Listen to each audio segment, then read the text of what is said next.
It is at 7:07. And just a reminder, the meeting is being recorded. Roll call tonight. It looks like we have Tom, Leone, Steve, Scott, and myself. Darren is not with us. Maybe he'll join. I do want to let everyone know that I did end up having a conversation with James over the weekend, and he has decided to step down. He just had to reevaluate his commitment based on his current work situation, and he just said it wasn't going to change for him. So we now have a vacancy on the committee. I've talked to Sean George, the new council president, and he is starting the process to appoint another person. Probably going to be, another couple of weeks to a month before we get somebody else right now. All right, so that's that. We'll move to the approval of the minutes from our last meeting. Hopefully you've all had a chance to read those. Josh, thanks for putting that together and sending it out. Would someone like to make a motion to approve? I, Thomas Golden, make a motion to approve the minutes from our July 1st meeting. A second? I, Scott Pittis, second that motion. Okay. Any discussion? All right, Josh, we're going to take a roll call on the minutes. Yep. Ed, Yes. Leone, Yes. Steve, Yes. Thomas, Yes. Scott. Yes. Thank you. They were approved. All right, thanks, Josh. All right, I'd like to make a motion to juggle the agenda a little bit here tonight, folks. Both Steve and Cleone have to leave early. I think, Steve, you got to leave at 8. You Yes. have another call coming in, and then Cleone has to leave at 8:15. And we have to talk about our next meeting because we have an issue with the date. So what I'd like to do is move the first public comment, combine it with the second public comment. And I would like to move the next meeting discussion right after new business. So we'll do the new business with Jason Rollins next, and then we'll move forward. So everyone understand what I just said? Yes. Okay, so that's my motion. Is there a second? I, Thomas Golden, second. Okay, any discussion? We have Mark Lindy on the call as a He's citizen. yep, Okay. and Carlton as well. Oh, and Carlton, okay. I just wanted to acknowledge them. Yep, I see them. I think we can move through this stuff quick though, right? I mean, Yep. at least old business. I'm not sure. Not sure, actually. So we'll try and get through it as quickly as we can. But I want to get Jason up though, pronto. So can we take a roll call on my motion to modify the agenda, please? Yes. All right. Ed, Yes. Leone, Yes. Steve, Yes. Thomas, Yes. Scott. Yes. Okay, your motion was approved. Thank you. All right, thank you. All right, so we'll move right on then to a new business. Jason, are you with us? Yep, I'm here. All right, thanks for joining. My pleasure. We welcome you tonight. So as we had conversed via email, we've been inviting some key personnel from the town to come in and just give us sort of a brief understanding of what you think your role will be in helping our committee. And then we'll just open it up for some questions. One of the things that we've received in feedback from several other folks is that we really need to have our legal counsel involved earlier in the process than the last go around. I guess the last go around, it was kind of towards the very end. Yep. And that wasn't the most optimum way to do things. So we'd like to get your perspective, Jason, on how you think you can help us out. So Sure. I'll turn it over to you. Sure, absolutely. Thanks for having me. So I was not involved in the initial process probably until the very end. That's probably when you're saying someone was involved, that was probably me. And that more had to do with the procedural elements at the point in time when we were looking to really implement the changes that had come before the Charter Review Committee that had been voted on by the council, and that was going to inevitably be heard and voted on by the town. So that was really my only involvement the first time around. Obviously, I think I could probably provide some assistance to you all as it relates earlier in the process, as it relates to kind of formulating what you all come up with for thoughts and recommendations and the things that you want the town council to consider. I would view my role with you all more as a procedural consultant, maybe a consultant on if you have ideas about changes you'd like to see made to the charter. I might be a good resource for you all to talk to about whether or not those changes in any way run afoul of any state laws. We have a unique form of government, as you all know, in that our town council votes in ordinances that are not reviewed by the Attorney General's office, as is the case in towns that have town meeting. So I'm often the one reviewing those things to hopefully ensure that they're in compliance with state law.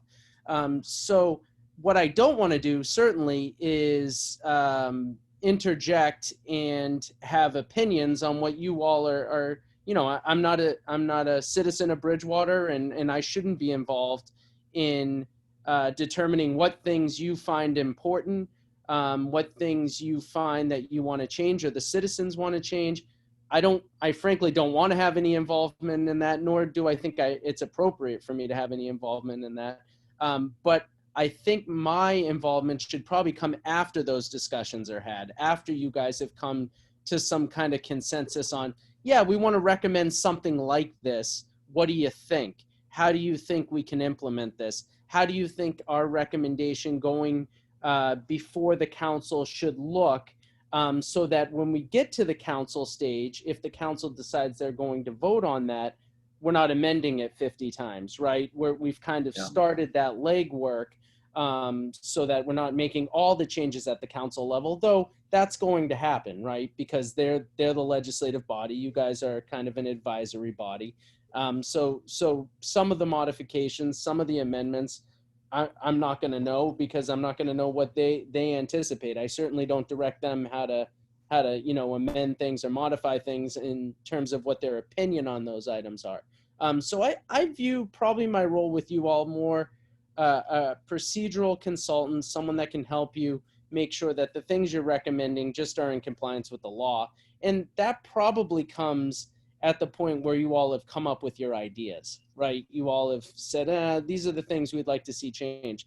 The other thing I can be of assistance to you with is, I do know, and again, this was prior, I was the assistant town attorney at the time. I was not the town attorney, so I wasn't directly involved, but there were some Scrivener's type errors, right? That weren't substantive, but more, just basic Scrivener's errors within the charter itself. And some of those amendments and changes and recommendations on those amendments and changes can be made pretty quickly, I would suspect, and may not require the same formalities to get changed charter-wise. So those might be things you all want to bring earlier in the process, and may want to do it in piecemeal. I don't think there's anything that prevents you from making multiple recommendations, right, under the charter. I think last time it came in as one big recommendation, but I don't know that we have to do it that way this time. There may be things that are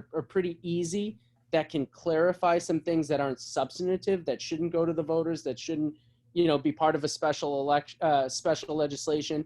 And that might be another, good thing that we can work on together, just just to clean up some Scrivener's errors and things like that. So that would be my take as to what I think and envision my role being.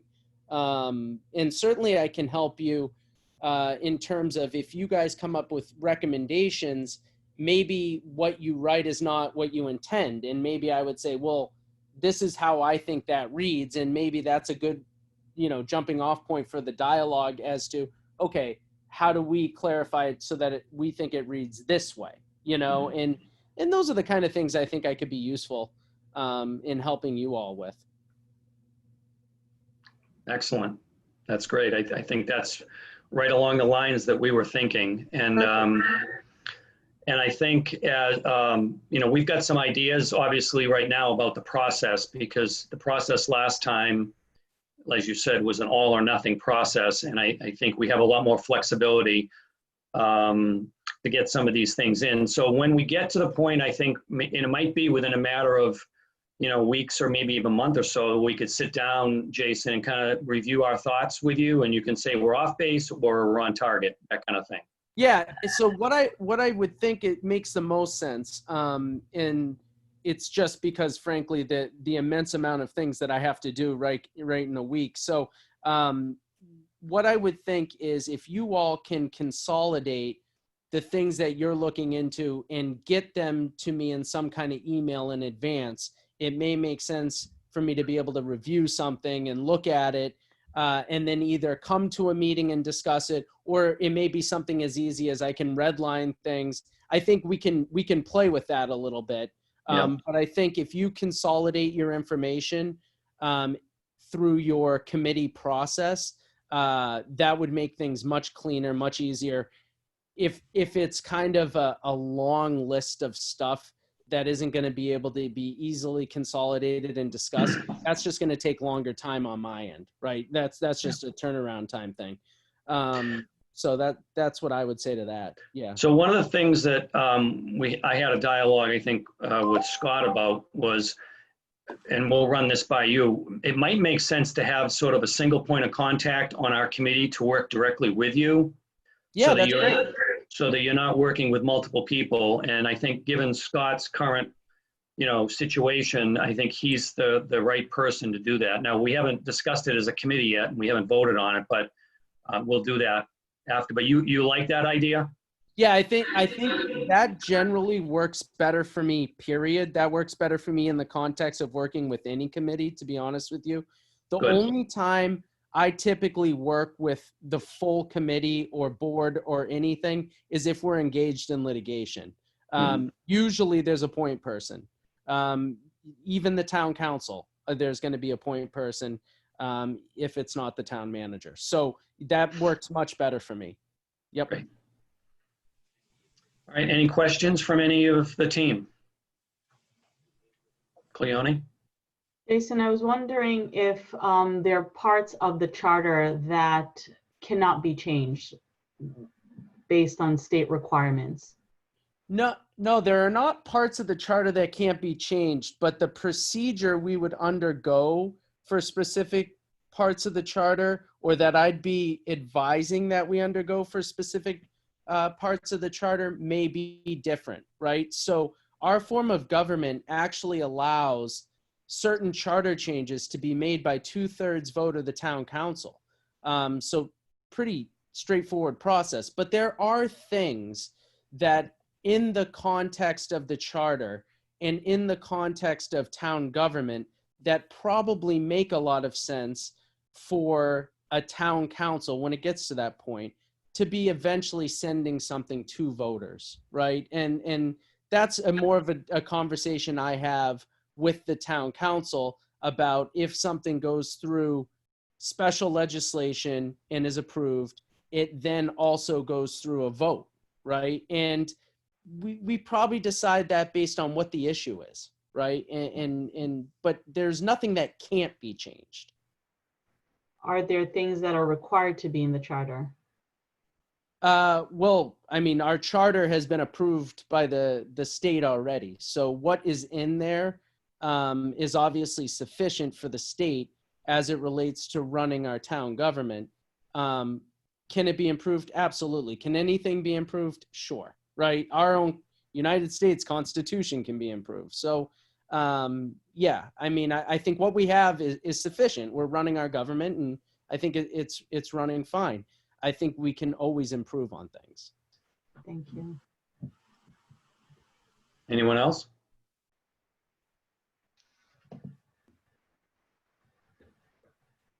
I guess the lingering question that I have is, can you give an example of something that can be changed from a true, like a 3/4 vote or 2/3 vote? 2/3 vote.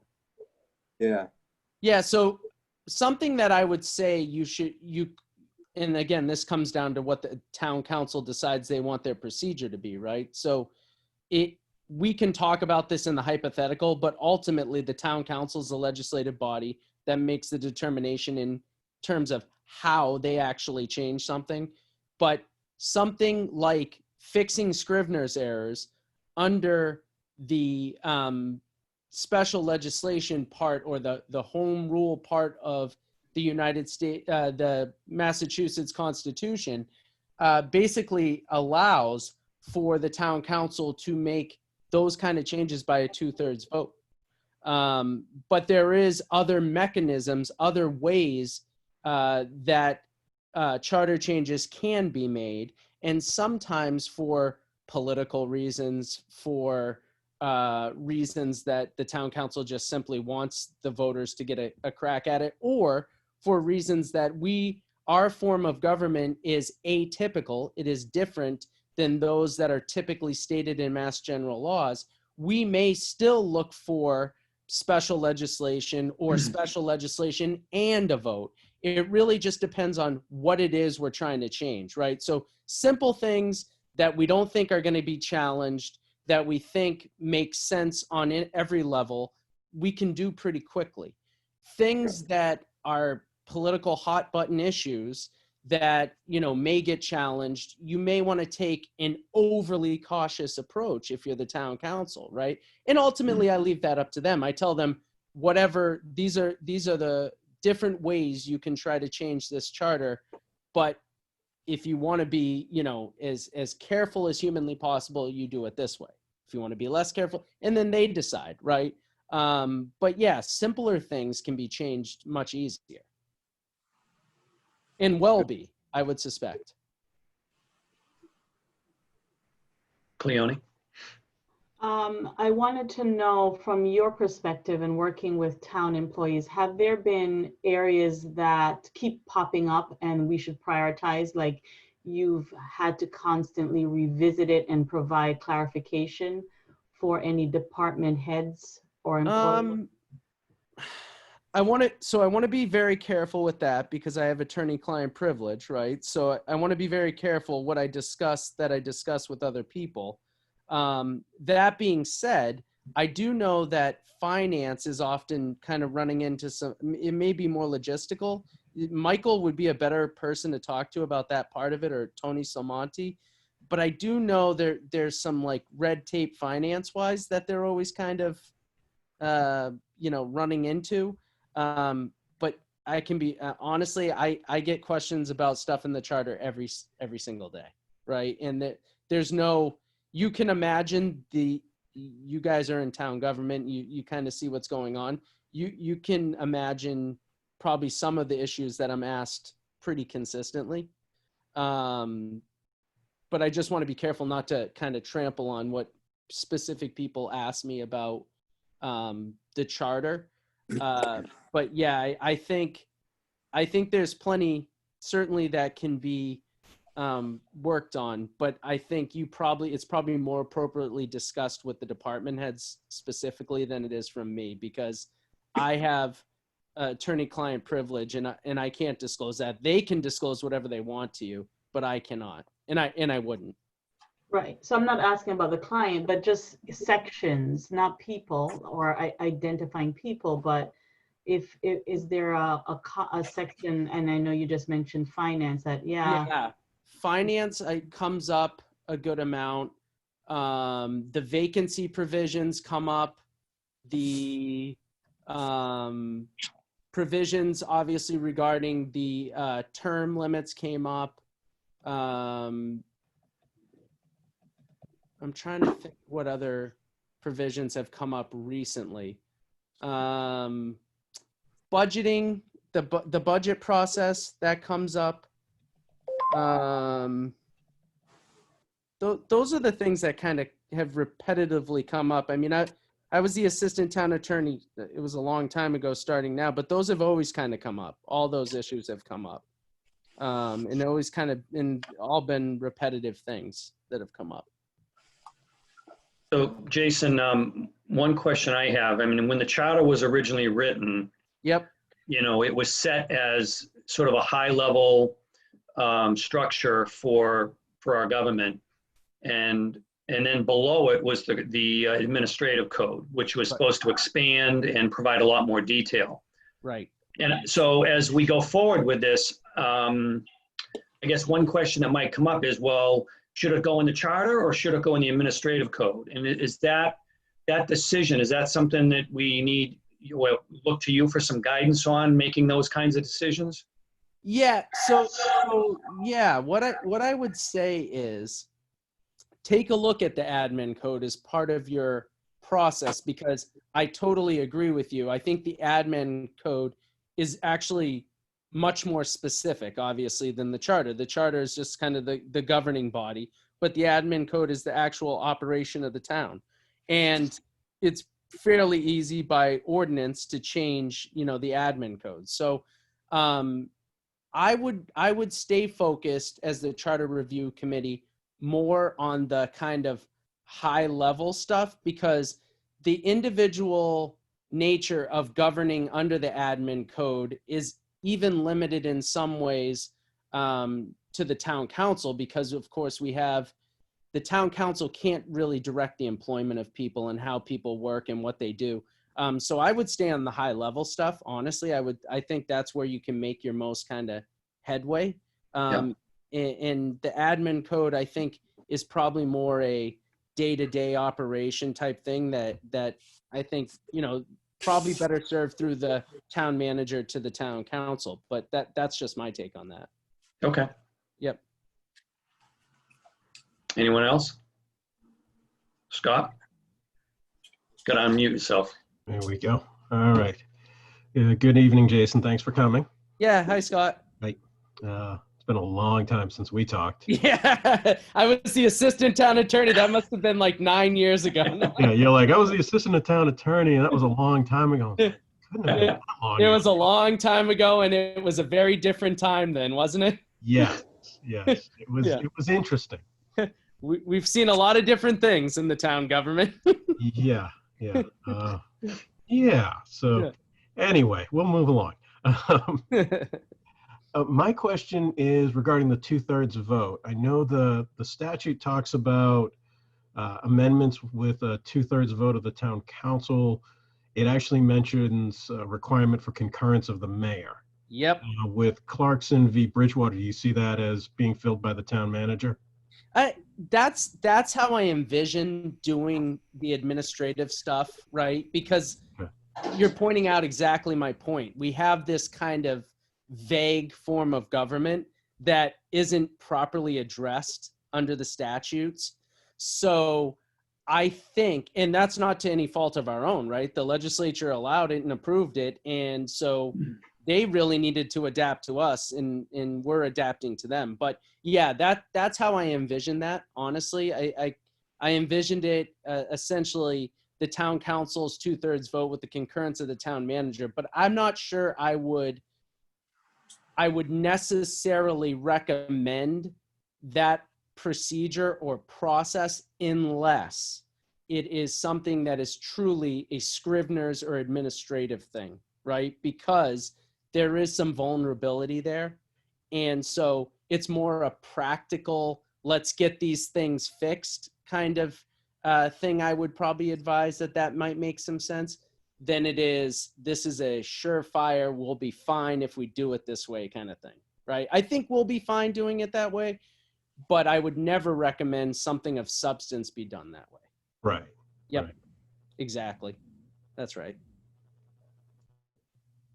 Thank you. All right, great question. Anyone else? Jason, thank you so much for coming. Yep, my pleasure. And we'll keep you tuned into how things are going, and I look forward to working with you. All right, great. Thank you, guys. Good luck with all your hard work. Thank you for doing it. All right. You Thanks, bet. Jason. Thanks. All right. Great question. So I think what I'd like to do right now, since we just kind of talked about having Scott be the point of contact to work with Jason, I think what, the way I envision it working is we as a committee would have a discussion about some item, and then Scott would take that question or that issue or whatever we need to have Jason rule with. Scott would work with Jason on that and come back to the committee. So everybody okay with that? Yep. All right, I think we're going to have approval by unanimous consent. How's that? All right, great. Thanks, Scott, for volunteering to do that. My pleasure. Thank you. Appreciate that. Great. All right, so we're going to move right now into the next meeting. So our next meeting was originally scheduled for August 5th. Unfortunately, Josh cannot make it, and Ian cannot make it that night. So we would not have a secretary or someone, to schedule the meeting and take minutes and things like that. So we need to change that date from the 5th to some other date. We can either do it the following day. I mean, Josh, why don't you tell us when you're available, I guess? Are you out that whole week? Yeah, I am. I don't know that Anna's out the whole week, but she said that she definitely can't. She can't even join to start the meeting. Okay, all right, that's fine. Maybe we just make an assumption that she's not available then as well. I mean, it's, midsummer, people take vacations, whatever. Does anybody have a preference on what we do? And I mean, I don't want to skip a meeting. We got a lot to do. Tom? What about July 29th, 2 weeks from today? Are you available the 29th, Josh, of Yeah. July? Yes, I should be. Everyone else available? Yep. Great. Okay, so we'll do the 29th of July, and then we'll do the 19th of August. Yep. Great. Thank you guys for rescheduling for me there. Oh, thank you. 29th and 8/19. Great. Okay, thank you. So moving on to old business. I wanted to just get an update from the Citizen Survey Committee. I know you guys met today, so Tom, can you just give us an update on what you're thinking and what's going on? So our goal is, we had a meeting today. We have our meeting next Wednesday at midday rather than at night. Our goal is to come up with questions next week. Then we will pitch them to the full committee here on the meeting on the 29th. If we get everybody's buy-in for that, the goal would be to release the survey or publish it August 18th with a closeout date of August 31st. So about 2 weeks to give people time to respond, put it on the Facebook group, use email lists from the town and then other organizations that are willing to forward it along. It'd be 10 questions done via SurveyMonkey, two or three questions to ensure that the individual is from Bridgewater and is a Bridgewater citizen. We think we have 2 other questions pretty solidified on topic area, and then up to 5 more questions that we will discuss next week. But the goal is 7/29 to the full Charter Review Committee, 8/15 publish, 8/31 get the results. First meeting in September, discuss results. You're giving the recipients 2 weeks to respond? Yeah, so it'll be a little over 2 weeks. It'll be like 2 weeks in a day. Mhm. I'm not that familiar with SurveyMonkey, but does it allow you, once all the surveys are captured, does it allow you to manipulate the data, the survey data? Yeah. And it will aggregate it, so it'll be real quick. Nice. Okay. And are you using, I mean, I sent you guys some resources. You can use them if you want or not, but some of it may be helpful. And how about reaching out to any of the other committees that have done surveys recently? Are you planning to do that, or? So we're going to do that. There's also a few other towns, not only in Massachusetts, but regionally, that have done surveys. So we're going to try to piggyback off them. We did discuss not having, trying to keep the question simple. So maybe not. So I know there's another town in Massachusetts that did one. All of their questions are open-ended questions. Not do that. Maybe one at the end, like question 10B. Is there any specific comment that you would like to add? So a lot of them will be multiple choice or yes or no's? Yep. Easily aggregated, clean cut decision points, usable data. Great, great. Are you, again, you might not be able to answer this question, but do we have any information about what typical response rates might be on something like this? I mean, I don't know what your universe is going to be, how many people you're going to send it to, but what's a typical response rate? Our goal is 500. 500, and out of the 500 that you send it to, what do you? Oh, no. We're going to post it publicly. So, Oh, okay. So the universe is much larger. Our targeted hope response rate is 500. Wow. That'll be great. That'll be really good. I mean, so it is public. So in theory, someone that's not a Bridgewater resident could take the time to lie on the Bridgewater resident survey and say they are here and they're not. If that's true, there's not much we can do to get around that. But by putting it on social media, we're going to push it out through some email blasts. I think that's a reasonable turnaround for a number of responses. Right, right. Good. Great. Guys accomplished a lot in less than a half hour. We are the most efficient subcommittee this group has.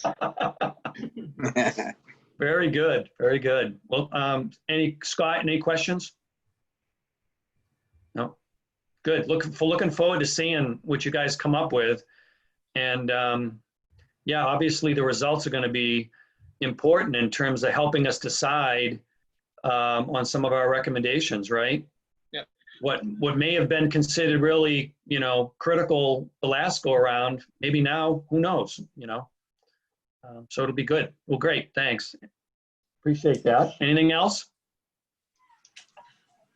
Not from us, I don't think. Leonie, Steve, did I miss anything? Maybe letting folks know about the beta test. So once we develop the survey, we would need committee members to test it just to make sure that the questions make sense. Sometimes when you're in the weeds, it makes sense to us, but once you deliver it, it may not make sense, and we want to make sure that the results are yielding information that we can use. And the goal would be to do that at the meeting on the 29th, right? Yeah, great. I remember Merrill Lee had mentioned a woman's name that I think we passed along to you. Somebody in town. Fran. Yeah, maybe you could run it by her too. That works. Ahead of time, see what she thinks. Great. All right, thank you very much. Appreciate that. Okay, next item is I have come up with a draft of a plan or a presentation that I'm going to give on the 5th of August at the council meeting. So I want to run that through with you now. I'm going to share my screen with you so you can see it. Let me get through it. It's only seven or eight slides. Let me get through it, and then what we'll do is come back and you can give me feedback or questions. I did not send it out ahead of time, only because right now it's it's just a draft, and but I can do that after the fact if you want to talk on the side about it. So Josh, you're going to give me the ability to share my screen here. You should be able to. Let me just check that you have it. Yeah, you're co-host. All right, so I guess I just hit the share screen button, and let you choose the program that you have it open in. Can you guys see this? There you go. All right, I'm going to go to full screen mode. How's that? Everybody see that? Yeah. Okay, so what I'm going to do first here is just kind of give them an overview of where we are today, what we've accomplished. So this is what, our fourth meeting. Since the beginning of June, we've organized our committee.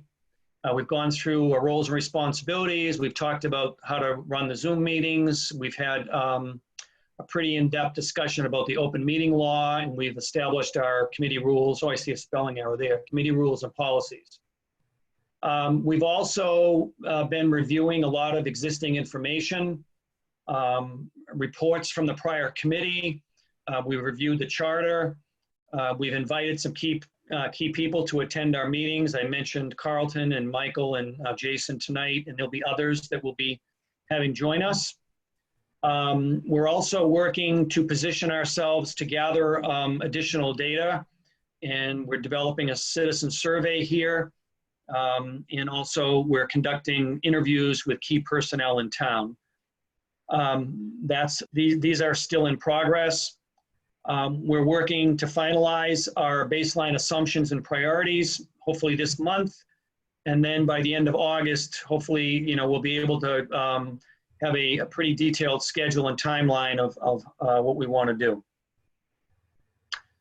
So in terms of some of our assumptions and priorities, I think we decided early on that we didn't want to start with a clean slate of paper. We know a lot of work had been done prior from the previous CRC, as well as the Rules and Procedure Committee of the council. So we decided that we're going to use as our baseline the recommendations from the former CRC, which came out in 2014. We also, know that we can't solve world hunger here, and that the charter is a living and breathing document. So, we're not going to come into this thinking that we're going to make the charter perfect in any way, shape, or form. But what we're going to do is we're going to, through our interviews and through the recommendations that have already been published, we are going to, utilize information that we gather to help us make our recommendations. We're going to be focused on fixing some problems that people identify. We're going to help improve the overall clarity and consistency of the charter. And we're going to also work with our town attorney to make sure that all the new state level requirements are included as they need to be. I mentioned we're going to be doing a citizen feedback, a survey. The last survey was done back in 2008, so quite 12 years ago. So it's the time really now that we need to do that to get some input from our citizens. And last but not least, we're going to make some recommendations around the process of how we get some of these changes put into the charter. And instead of replacing the whole charter as was attempted last go around, we're going to look at maybe amending some pieces of the charter in a separate process, and then making changes in a special act process as well. But just a quick review of how the charter was updated last go around. It basically took almost 3.5 years for the last attempt. It started with the Charter Review Committee. They met approximately for 1 year, over 27 meetings held and interviews, did a lot of work. They handed off to the town council. The council sent it down to the Rules and Procedure Committee, who then again did a lot of work, a lot of detailed work, sent it back to the council, and then the council voted and made additional changes. That process took about 1.5 years just to get through the council. And then once it was submitted to the State House, the Senate and the legislature looked at it for over a year. And then the governor finally signed it. Went to the voters in April of last year, and as we all know, it was an all or nothing charter replacement, and it failed. So I think what we're going to suggest, or at least look at in detail, is using a multi-option approach. which is the amendment process, which is part of Mass General Law, Chapter 43B, Section 10. Jason talked a little bit about that earlier. Would require a 2/3 vote of the council. The Attorney General then would have to review it. They have a mandated 30-day response on that. And then it could either go to a ballot for the citizens, or I believe the council can just make the changes on their own. If it goes to the ballot, it's a simple majority vote and there's no threshold on that. So that amendment process can be used for the non-controversial items. And I'll get into some examples of what those may be. The controversial items would go through the home rule petition or special act process. That would require a council vote, requires the state legislature approval, and then the governor's signature. But most importantly here is that we need our state senator, Mark Pacheco, and Angela D'Amelia, our representative, to really be behind this and pushing it through. And I think one of the reasons why it took a full year last time to get through the legislature was it wasn't really driven by these two individuals. And we need their help on this. So both processes could use multiple questions as well. There's no limit on the number of questions that we can have on a ballot to our citizens. So taken from the 2018 Special Act, which went to the voters last year, what we could do is in the amendment process, we could create a bundle article where we would put all the miscellaneous changes, errors of typography or spelling errors, grammar, syntax, formatting, punctuation. Those could all be lumped into one article, call it an omnibus or a bundle article. Definitions, the Article 2 contained effective time for measures, the term of office for library trustees, transfer appropriations and capital improvement and general provision. Some of these things may or may not go through this process, but I just listed some examples of things that I considered to be non-controversial that could be considered to go through the amendment process. Then on the special act, that's where we would put in the controversial items, the appointed versus elected clerk, the town council term limits, the stipend, and the recall provision. This can all be done, and it is possible to have this ready for an April or June election, or whenever we decide. But it's going to require education and engagement of the council. It's going to require attention and follow through on some of the procedural requirements, particularly with, Jason would have to be fully engaged to help get this through. We'd also have to provide some voter education so that people would understand what they're voting on. And then ideally, if we wanted to get this before the voters in April or June, we would need the governor to have to sign this by April, early April. So what's our next steps? Well, this is just a straw proposal that I'm putting together, and I'd like to talk more about this with you guys. It's very aggressive, but I said we could finalize our schedule by the end of August. And what I mean by that is actually talking about the recommendations article by article and when we would expect to have those recommendations made. We would complete our data gathering by the end of September, which would be the citizen survey, the personal interviews, and then I also think we should have a public forum or several forums to invite the public to speak. I'm thinking that we would then communicate our recommendations to the council, our final recommendations by December. So we'd begin having discussions in November, and then by the end of the year, deliver the final report. And then from there, then the clock would start in January, to get things through either the amendment process or the special act process. And then the last slide here, I wanted to leave the council with some concerns or questions that we as a group have. And the first one really being, how do we ensure that what we come up with is going to be taken seriously? How influential will our efforts actually be? There are some committees in town that produce results and they don't go anywhere. They basically sit on a shelf and they don't get acted upon. And so we don't, we want the council to let us know that what we're doing is going to be taken seriously. And then how can we ensure that there isn't a duplication of efforts between us and the Town Council Rules and Procedures Subcommittee? There seemed to be a lot of overlap last go around between what the CRC delivered and then what ultimately the Rules and Procedure Subcommittee came up with. So that duplication of effort is not effective for our town. So how do we ensure that that doesn't happen? And then just basically, how can, what are the success factors to ensure, the adoption of our recommendations?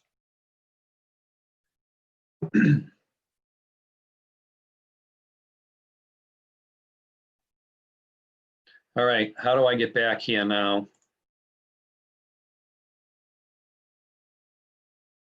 All right.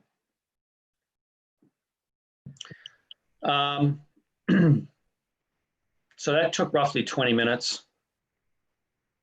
And obviously the talking points weren't exactly, what I would be saying, but just what are your overall thoughts on the way I put it together, the structure? Do you think it covers, sort of the main points of where we are, kind of where we want to be and how we get there? I think you're going to get pushback on your time frame. I think it is aggressive. I think we can do it. I think we are not going to be the problem with getting it on an April or June ballot, respectfully to everybody else on the planet. So if we don't make the April election, sorry, which is the normal town election,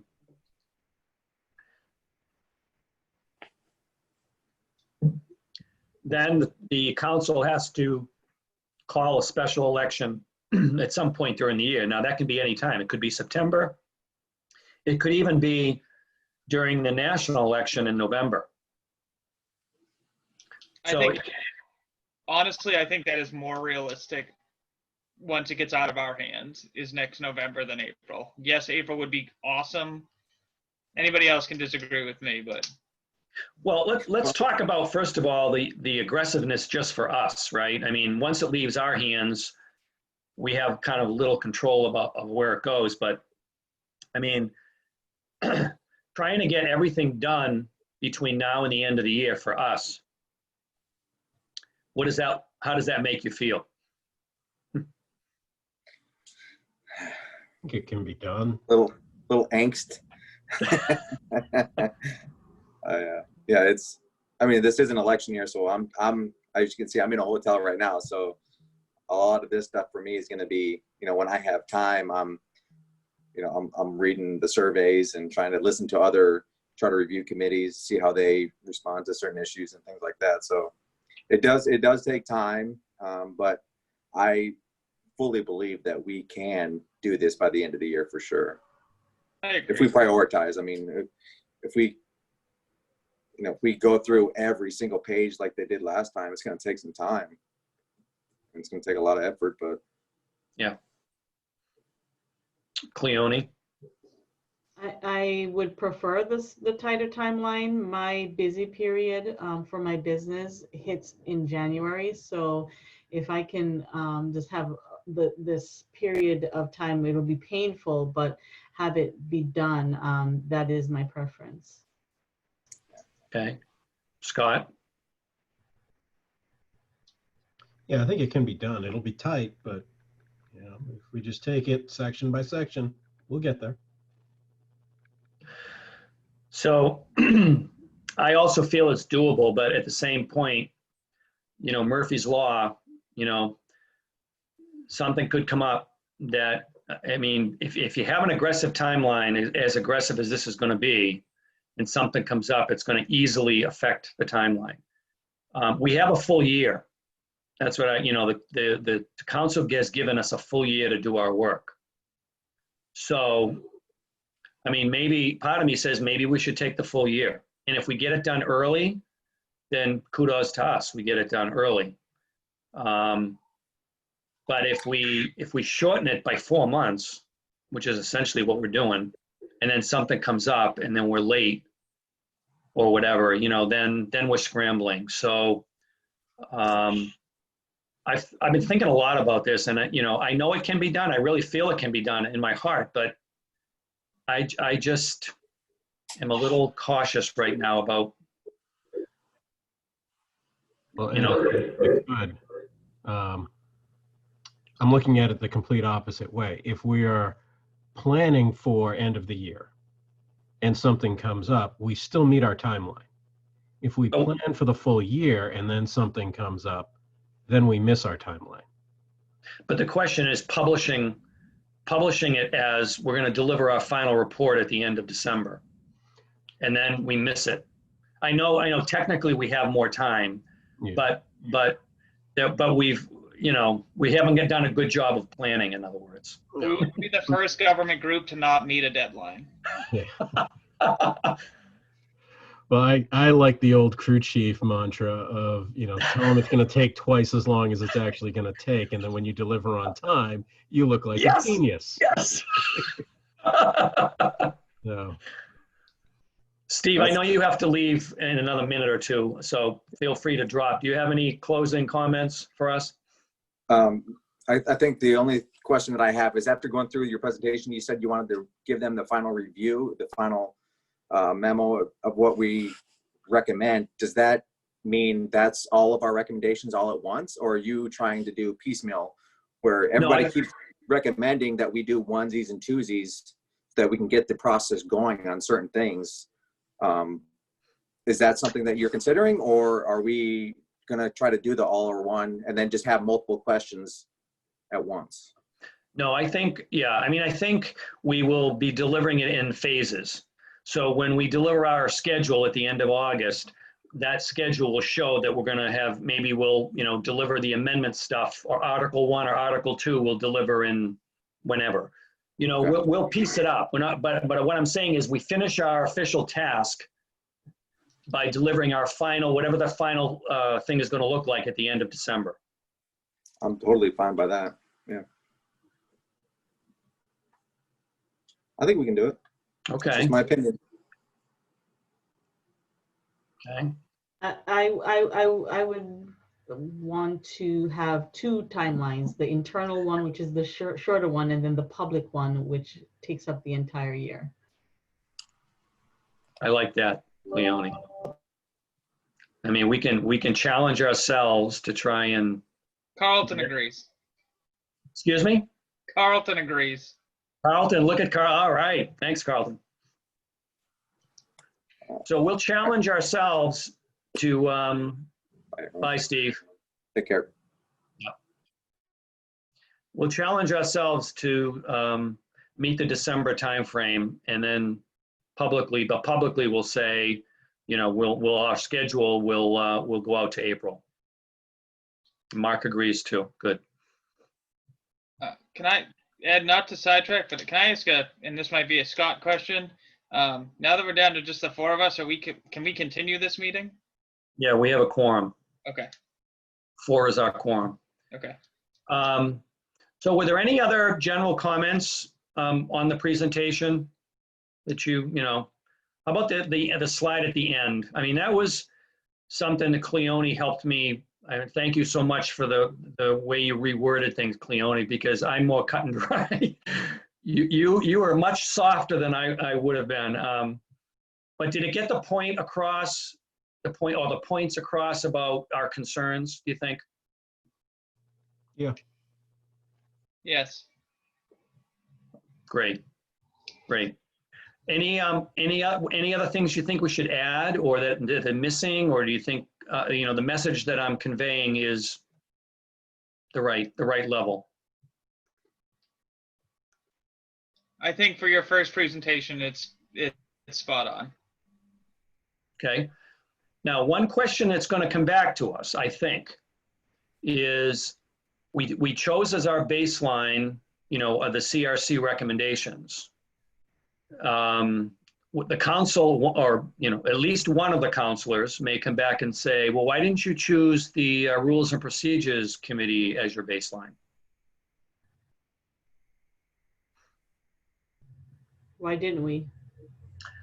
I think because there were so many changes made by the Rules and Procedure Committee to the original CRC recommendations that we wanted to start with the original.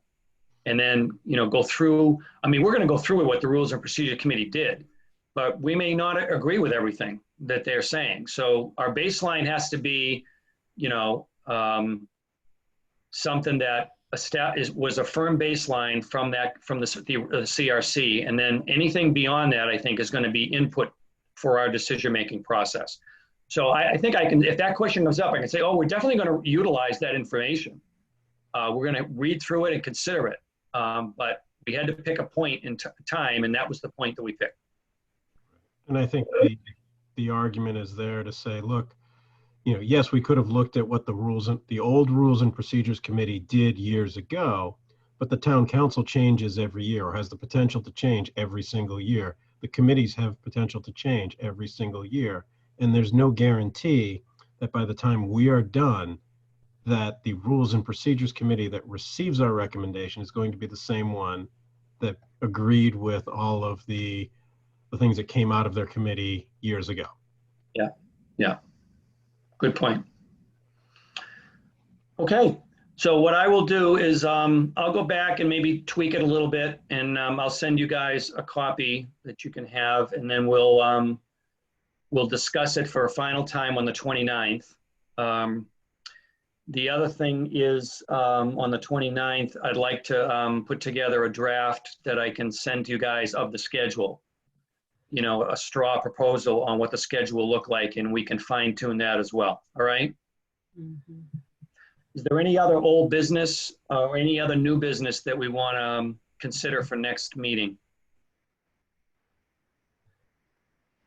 No? Okay. We did get a request from